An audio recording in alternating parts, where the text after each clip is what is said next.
नमस्कार, आप देख रहे हैं राजधानी समाचार। बात की जाए मध्य प्रदेश के मालवांचल क्षेत्र की, राजगढ़ जिले की नरसिंहगढ़ विधानसभा की। हमारे साथ कांग्रेस के गद्दावर नेता और कांग्रेस के पूर्व विधायक गिरीश भंडारी जी हैं। लगातार सामाजिक काम और कांग्रेस पार्टी में अपनी सेवा दे रहे हैं। 2018 का चुनाव आपने देखा, सरकार कमलनाथ बनी थी और सरकार गिर गई। कैसे देखते हैं 2023 का चुनाव? बहुत बड़ा सवाल है। 2018 में भी जनता ने स्पष्ट बहुमत कांग्रेस को मिला था, लेकिन भारतीय जनता पार्टी की जो खरीद फरोख्त की नीति है उसके कारण सरकार गिर गई। लेकिन 2023 निश्चित तौर पर कांग्रेस का है। 2023 की तैयारी प्रदेश कांग्रेस द्वारा, अखिल भारतीय कांग्रेस द्वारा माननीय कमलनाथ जी, माननीय दिग्विजय सिंह जी, उनके नेतृत्व में इस मध्य प्रदेश का चुनाव 2023 का पूरी दमदारी से कांग्रेस लड़ेगी और निश्चित इस बार कांग्रेस की पूर्ण बहुमत के साथ सरकार बनेगी। दावे 18 में थे, सिंधिया जी 7 थे। किसानों के मुद्दे पर कांग्रेस सरकार बनी। कर्जा माफी का बहुत बड़ा मुद्दा था। 2023 में क्या मुद्दा कांग्रेस पार्टी लेके जाएगी और कैसे किसानों को, युवाओं को, बेरोजगारों को अपने साथ पार्टी में खड़ा करके और पार्टी बनाएगी? कैसे? जैसा कि अभी हाल आपको पता है कि किस तरीके से बेरोजगारी इस देश की बहुत बड़ी समस्या हो चुकी है। महंगाई, पूरे देश में महंगाई की मार अभी पड़ी हुई है। साथ ही किसानों के साथ, चाहे वो खाद की बात हो, चाहे वो बीज की बात हो, चाहे लाइट की बात हो, बिजली की बात हो, कहीं ना कहीं हर वर्ग उस चीज से परेशान है। हमारा आज प्रदेश का किसान बिजली व्यवस्था से परेशान है। घरेलू बिजली के बिल जो पहले कांग्रेस सरकार में, कमलनाथ जी की सरकार में 100 रुपए प्रति मीटर आता था, वो अभी हालत हो गई है कि 1700-1800 रुपए का बिल प्रति घर दिया जा रहा है। ये मुद्दे हैं। किसानों को खाद, अभी आप देख रहे हैं पूरे मध्य प्रदेश में यूरिया की खाद के लिए जगह जगह चक्का जाम हो रहे हैं। किसान परेशान हो रहा है, खाद नहीं मिल रहा है। बिजली की अव्यवस्था है। ट्रांसफार्मरों की हालत है कि 15 दिन से पहले कोई ट्रांसफार्मर बदला नहीं जाता है। तो ये सब इतने सारे मुद्दे हैं। भ्रष्टाचार, आज पूरे प्रदेश में भ्रष्टाचार चरम पर पहुंच चुका है। इन्हीं सभी मुद्दों को लेकर कांग्रेस 2023 के चुनाव में विधानसभा लड़ेगी। लेकिन देखा जाए 2023 का चुनाव, आपके पास सिंधिया जी नहीं है, कांग्रेस के पास बीजेपी के बहुत कम नेता बचे, नेता ही नहीं है, पूरी पार्टी छोड़ के बीजेपी में आते जा रहे। तो कैसे नहीं, पिछला चुनाव भी कोई सिंधिया जी के बल पे नहीं लड़ा गया था। कांग्रेस ने अपने जो मुद्दे थे उन पे मुद्दों पे चुनाव लड़ा था।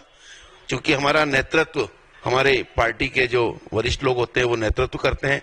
आज हमारे राहुल जी हैं, सोनिया जी है, प्रियंका जी है, खड़गे जी हैं, वो इस पूरे कांग्रेस का नेतृत्व करते हैं।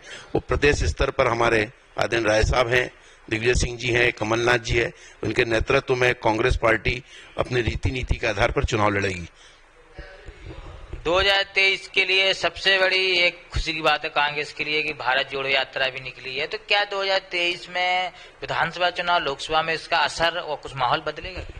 निश्चित तौर पर राहुल जी की जो भारत जोड़ो यात्रा कन्याकुमारी से जो कश्मीर तक जा रही है, इससे पूरे जो एक मैसेज जो मीडिया के माध्यम से, चाहे वो बेरोजगारी का हो, चाहे महंगाई का हो, चाहे सांप्रदायिक सद्भाव को बिगाड़ने की बात भारतीय जनता पार्टी के द्वारा जो की जा रही है, मीडिया ने अगर नहीं बताया है तो उन्होंने पदयात्रा के माध्यम से पूरे देश में इस संदेश को बताने के लिए उन्होंने पदयात्रा करी है।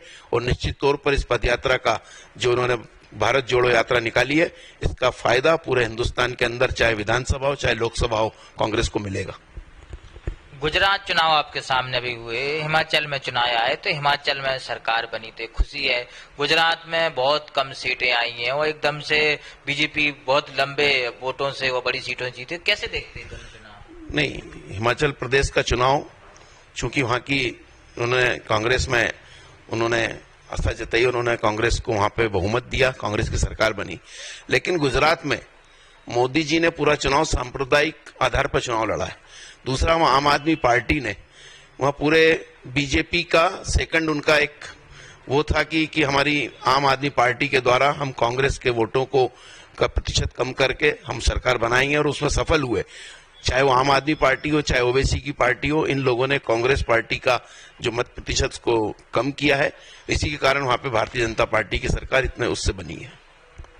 मध्य प्रदेश की बात की जाए तो महापौर का जो चुनाव हुआ, कांग्रेस को बड़ी बढ़त मिली। 57 साल बाद उन्होंने ग्वालियर जीती, जबलपुर जीते, छिंदवाड़ा हो गए, लेकिन एक आम आदमी पार्टी जीती, एक निर्दलीय जीती। तो कैसे देखते हैं महापौर के चुनाव में? तो एक खुशी है।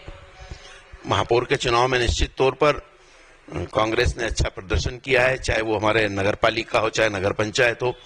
हमने चूंकि ये चुनावों को भी इन्होंने जो सत्ता का प्रभाव होता है, उस सत्ता के प्रभाव में इन लोगों ने डरा धमका कर पूरे चुनाव को लड़ा है। उसके उदाहरण है, आप देख लें सुर्खी में, चाहे जहां जहां ये भारतीय जनता पार्टी की जो मंत्री हैं, उन लोगों ने वहां लोगों पे दबाव डाल के लोगों को नाजायज उनके ऊपर मुकदमे कायम कर उन लोगों को चुनाव लड़ने से, कांग्रेस के लोगों को चुनाव लड़ने से रोका गया है। तो निश्चित तौर पर कहीं ना कहीं इन चीजों का भी प्रभाव उनका हुआ है। राजगढ़ जिले के सांसद जी के लिए क्या कहना चाहते हैं? दावे तो बहुत करते हैं कि व्यवस्था है, बिजली, लेकिन बिजली और खाद की बड़ी समस्या है। क्षेत्रीय सांसद जनता के बीच नजर नहीं आते, खाद ज्यादातर दिल्ली रहती, क्या कहेंगे? क्षेत्रीय सांसद जी के बारे में जैसा कि आप खुद ही बता रहे हैं कि वो यहाँ कम रहते हैं, दिल्ली ज्यादा रहते हैं। निश्चित पूरे क्षेत्र की जनता इस चीज से परेशान भी है। और जहां तक सांसद को, चूंकि खाद का मामला ऐसा है कि जो केंद्र स्तर पर उस बात को उठाना चाहिए, और मुझे नहीं लगता कि उन्होंने कोई लोकसभा में इस मामले को उठाया है। अगर उठाया होता तो ये आज किसान लोग खाद के लिए इतने परेशान न होते, बिजली के लिए इतने परेशान न होते। लेकिन वो कहीं ना उनका जनता से कोई सीधा संवाद रहता है, ज्यादातर वो दिल्ली रहते हैं। तो निश्चित उसका कहीं ना कहीं फायदा हम कांग्रेस को मिलेगा। अब थोड़ी बात हो जाए अपनी नरसिंहगढ़ विधानसभा पे। क्षेत्र का विकास आप देखें तो सड़कें जो हाईवे पे बनी हुई हैं वो अंदर उतना विकसित नहीं है, बाजार में उतनी एक साफ सुथरा क्षेत्र नहीं है। स्वच्छ भारत को भी देखा जाए तो वो भी एक साफ सफाई नहीं है। नगर परिषद तो वर्तमान में भी ऐसे कांग्रेस के पास है। कैसे देखते हैं क्षेत्रीय विधायक जी ने क्या काम किए, नहीं किए, कैसे देखते हैं? नहीं, अभी हाल पिछले समय में यहाँ पे भारतीय जनता पार्टी की ही परिषद बनी पिछले 2 टर्म से। उन्होंने पूरी नगर पालिका को भ्रष्टाचार में डुबो दिया। उसी कारण है कि इस नरसिंहगढ़ नगर पालिका के द्वारा कोई काम इस नरसिंहगढ़ शहर के लिए कोई अच्छा काम नहीं हो पाया है। चूंकि नरसिंहगढ़ नगर पालिका की जो परिषद इस बार जनता ने कांग्रेस पर विश्वास जताया, और अभी 3-4 महीने पहले जो हमारी कांग्रेस की परिषद बनी है, निश्चित हम लोग लगातार काम करने का प्रयास कर रहे हैं। लेकिन हमें जो राजनीतिक रूप से जो हमें सहयोग मिलना चाहिए, चाहे वो प्रदेश सरकार का हो, विभाग का हो, चाहे विधायक का हो, वो हमें सहयोग नहीं मिल पा रहा है। इस कारण से परेशानी तो आ रही है। लेकिन हम लोग अपने दृढ़ निश्चय जो हमने किया है कि हम नरसिंहगढ़ का विकास करेंगे, हम उस दिशा में लगातार काम कर रहे हैं। तमाम वो मुद्दे थे। नरसिंहगढ़ के पूर्व विधायक हमारे साथ गिरीश भंडारी थे, लेकिन तीखे सवाल थे, जवाब इनने पार्टी के नाते और अपने अनुभव के नाते पूरे दिए। राजधानी समाचार से नहीं है, विश्वकर्मा की रिपोर्ट, नरसिंहगढ़ विधानसभा, राजगढ़ जिला, Madhya Pradesh. Subscribe now and press the bell icon. Never miss an update.